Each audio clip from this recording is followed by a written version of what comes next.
Over here in Canada, we are in the full moon Cancer, and I feel like I wanted to come on here today and just talk about twin flame journey, because this twin flame journey is being highly activated every single moon, as we know, and this full moon is no different. I actually wanted to go up to the halls of justice and ask for a hall pass for mine, just so that I could anchor down some physical, connection, affection, love. I found personally that I've been struggling with my twin flame not wanting to be with me, not wanting, or just not at my side, and not wanting physical connection, affection, or even just being at the same spiritual, psychic levels as me, which of course is some of the mirroring that I need to work on. All of these things that go on within our twin flame connection point us back to what we need to work on within ourselves. So I've been sitting in meditation and connection today with that, and I just wanted to come on here and share, because I know a lot of you will be feeling similar to what I've been feeling about this.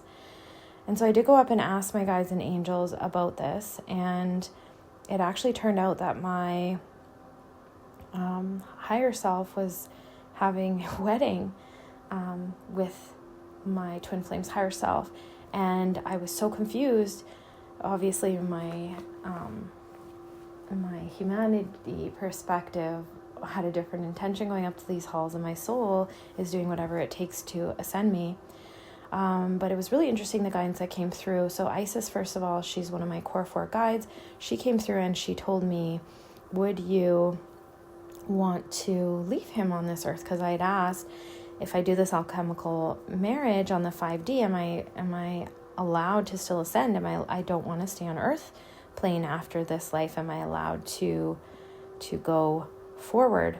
And also the frustrations that I have with him not claiming me in the physical, and him not being at the same level as I at, and obviously addressing my lack of patience in all of this, because healthy intimacy is built through patience of vulnerability, love, emotional expression, allowing each individual to come out and be themselves as they need to be. And obviously struggling with this right now, and I'm sure many of you could be, because just the energies on the planet are all very transformative. And I have I've chosen to be celibate. That's where I'm at in my twin flame journey, and I'm using all that Shakti energy to build physical creations in my life as well. So I'm the many-armed goddess right now, of juggling many heart passions and projects that are making me really happy. But when it comes to relationship and the twin flame thing, I am struggling with my emotions of that. I love him so much. I'm not trying to wait for him, but I am presented maybe with other suitors, other very beautiful souls, and I just don't love them the same way. And then I struggle with the idea of, like, if I don't love them the same way, is it cheating? Is it fair? Like, I can love them so deeply, because the love emanating out of me is just so profound and so powerful. It's getting more easier to come by as we all traverse our twin flame journeys, as we all awaken. There's definitely more aspects of this, but for a long time, this type of love, creator's love, was needed to be anchored on the planet, and it was hard to come by.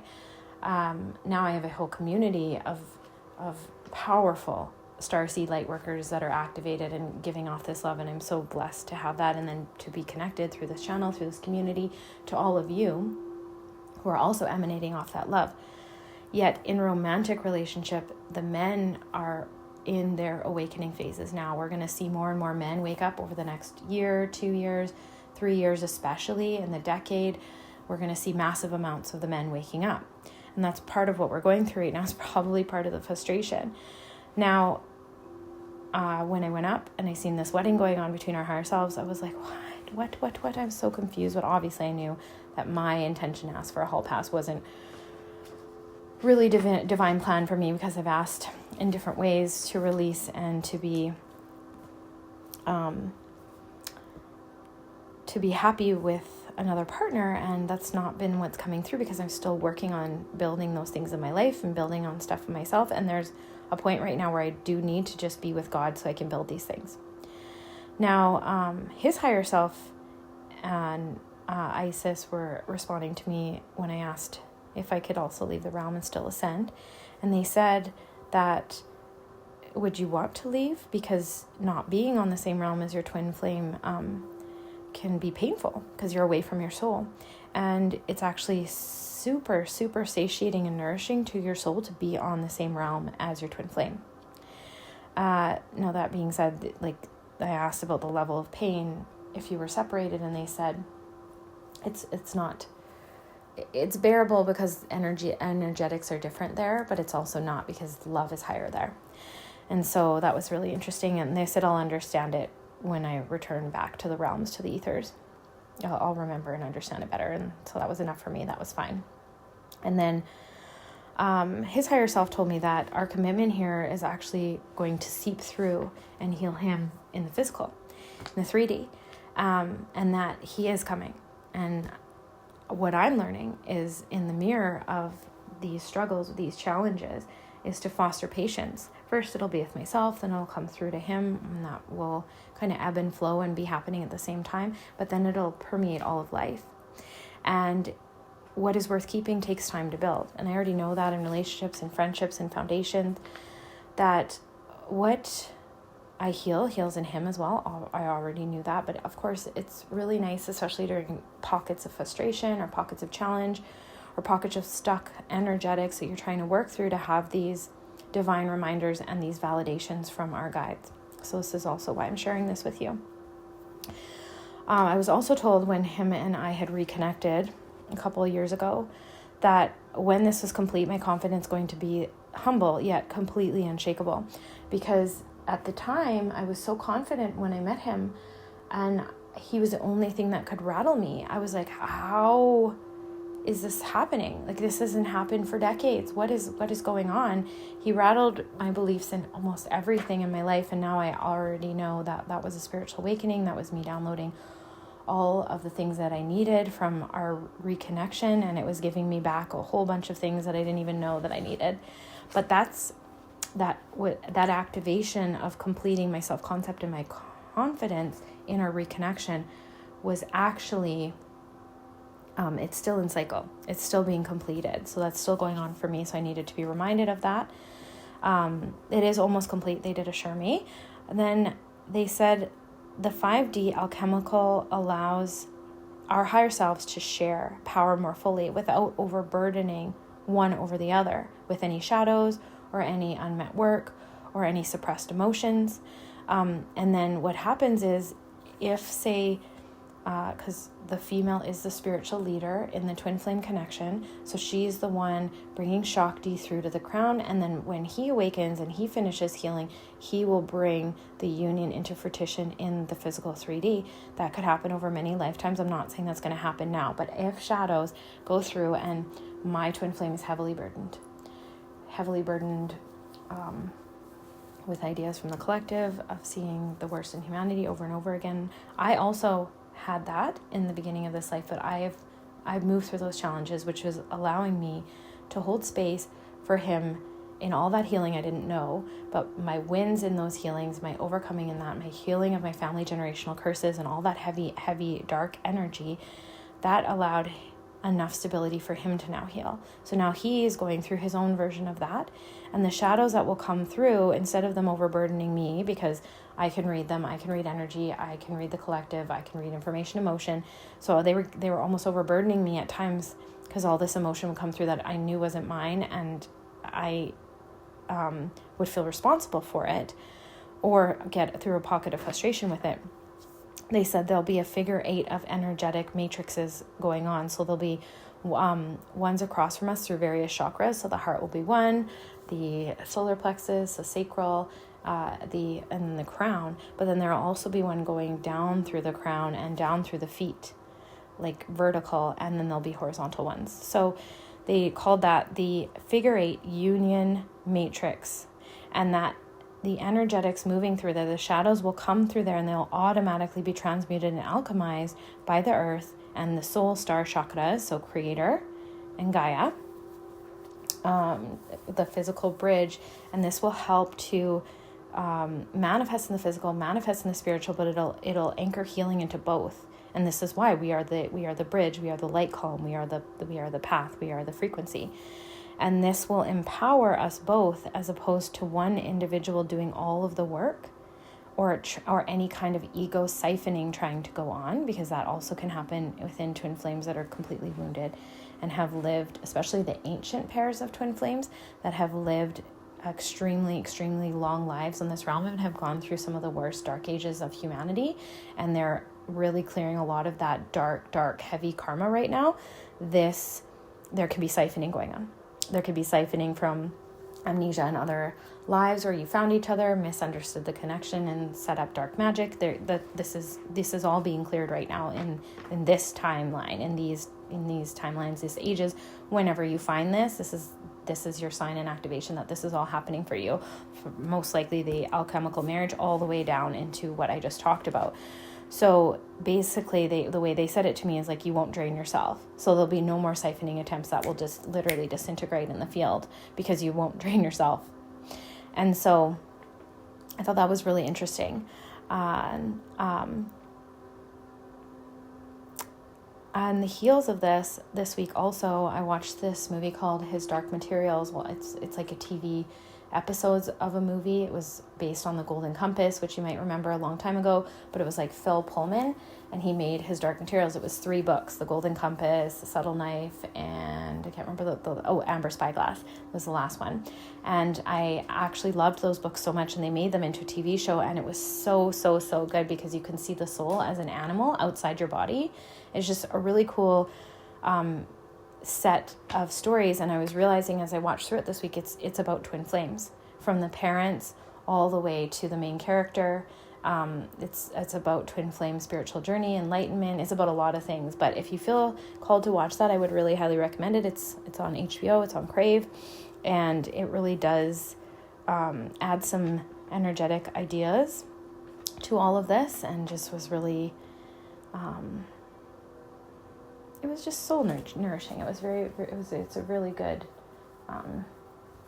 show, really good story.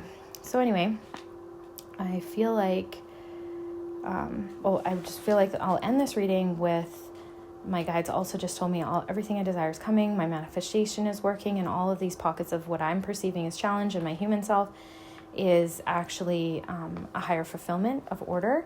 And it's teaching me to turn within. It's teaching me to really lean into my higher self, to really lean into creator even more than I already was, in a way that's actually tangible and clearly manifesting into the physical. So there was a long time also, actually even up to the point right before I reconnected with my twin flame, that I just wasn't, I was able to manifest. I was super powerful, but I didn't have the clarity.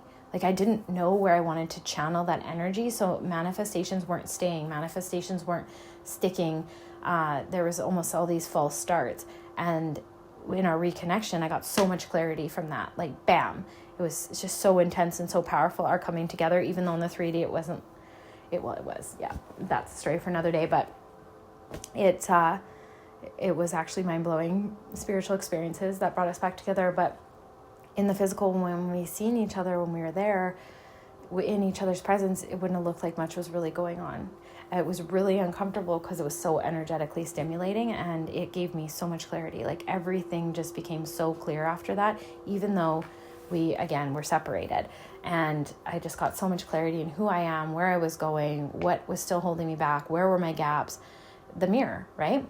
So I feel like this is a perfect place to end this little, I'm going to call it a reading, because we're on the full moon today in Cancer, and this is all the energetics coming through. I'm on my moon cycle too, and I follow the practice of Wild Power by Sanjay Alexander, and I'm in my temple right now.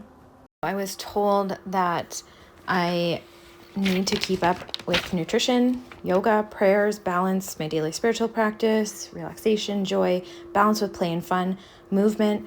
I feel like this moon has also been bringing through so much energy of just self-care and bringing awareness to the actions and the efforts that we put in today, what impact and what investment they are birthing in, well, investment and then fruits of what they're birthing in our life later. And I was told to really be aware of that and to prioritize these things and to let go of any kind of militant methods of pushing myself forward or scheduling myself or trying to get things done, and really start to play in that divine feminine energy that I am, of magnetizing things to myself, birthing things to myself, and making lists, fine, but letting those lists get done over a few days instead of overwhelming one day.